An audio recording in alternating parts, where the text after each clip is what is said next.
We all have watched Wolverine and X-Men series. And at some point we have looked at a certain mutant and wished, man, I wish I had that power, or I wish I were that mutant. Evolution drives the diversity of all life on Earth. Evolution works by naturally selecting random mutations that occur within an organism's DNA. And when DNA is copying inside a yet-to-be-born organism, a few mistakes are made that can result in mutations. In fact, mutation is all around us. Around 60,000 years ago, humans left Africa and started to spread across the globe, to all corners and all environmental extremes. We see differences in our populations as a result. The original dark skin has been replaced with paler skin, particularly in Europe and Asia, due to genetic mutations occurring in the migrating populations reaching land of less sunlight, that is, the north. But many scientists believe that nowadays, natural selection has been slowed by our human resourcefulness to invent. There are still cases being discovered where human populations have evolved to their more extreme surroundings. For example, Scott Flansburgh is an American man known as Mental Calculator.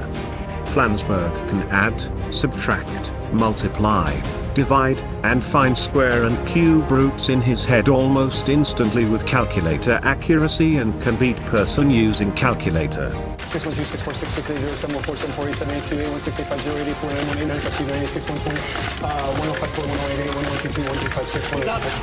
1190 is where I was going to be. Where are you at? I'm at 1574 because you made me nervous.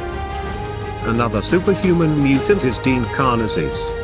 He is an American runner, known for running 350 miles or 560 kilometers in 80 hours and 44 minutes without sleep in 2005. He is also known as the man who can run forever because he has said and proved he doesn't feel tired of running.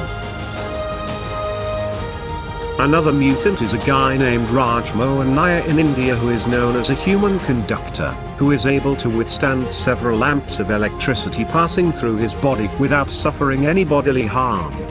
Shocking, isn't it? In fact, there are many humans who are extraordinary. What if we were mutants?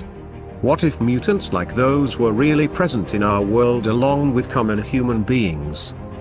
Obviously such a thing isn't really possible with natural mutation, but let us imagine it to be true for today.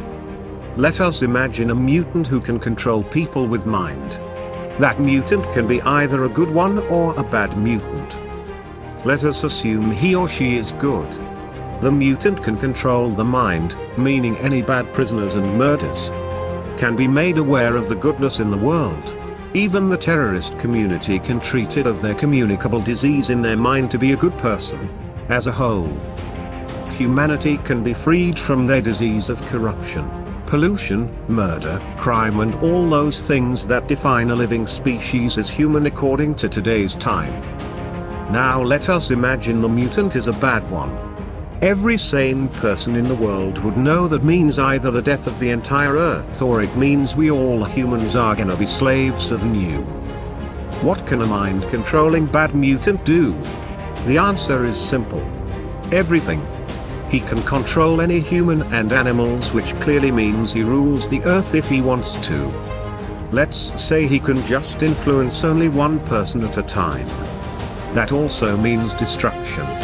If he influences powerful people like Trump, Putin, Kim Jong-un, and tells any one of them to fire a nuclear bomb, it means a nuclear war and ultimately, the death of the human species in the nuclear winter. These kind of mutants are extremely dangerous. Let us imagine a mutant that can somehow give life to things, either with the dead body or any cells of that being. It also has good and bad side. Obviously, if it is a good mutant, good people can be revived or cloned, but if Albert Einstein could be revived, who wouldn't?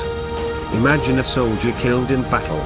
They can be revived. It means clearly the extinction of terrorist groups from world. Person or any animal who has lost any organ can be regenerated. There's a whole new universe of perfection with this mutant. But what if this mutant is bad? Everyone knows what that means: cloning of bad people, more bad people who never die. Ultimate result is again the end of the world, or we have to again live under a new king as slaves. What if the mutant can program and its computational power is number of times powerful than a quantum computer and can control anything in the internet world just with his brain? This is again one of the worst thing that can happen. This mutant can't be good or bad, because even if the mutant is human, he will ultimately be like an artificial intelligence having super consciousness and control over everything in the world. When this mutant finds out he can go online from his brain and use every system in the planet, he can use all the computers in the world to expand his brain, which clearly means he will learn everything in a second and his intelligence will keep on growing exponentially. No matter good or bad, the result is going to be catastrophic. Soon he realizes that the threat to humanity is humans themselves, and may eradicate all the human by building an army of semi-artificial intelligent robots. Or may even treat us like farm animals, to save planet Earth from being consumed by humans. His final motive would be like of a god, who we humans have always imagined. Whatever the case is, having a mutant like those we see in movies are really dangerous. We are humans. No matter whatever the good thing we invent, we will always find a way to hurt someone with it. This is our fate. What kind of mutant power would you want? Please comment below, please leave a like and subscribe. We publish new videos every 2 weeks.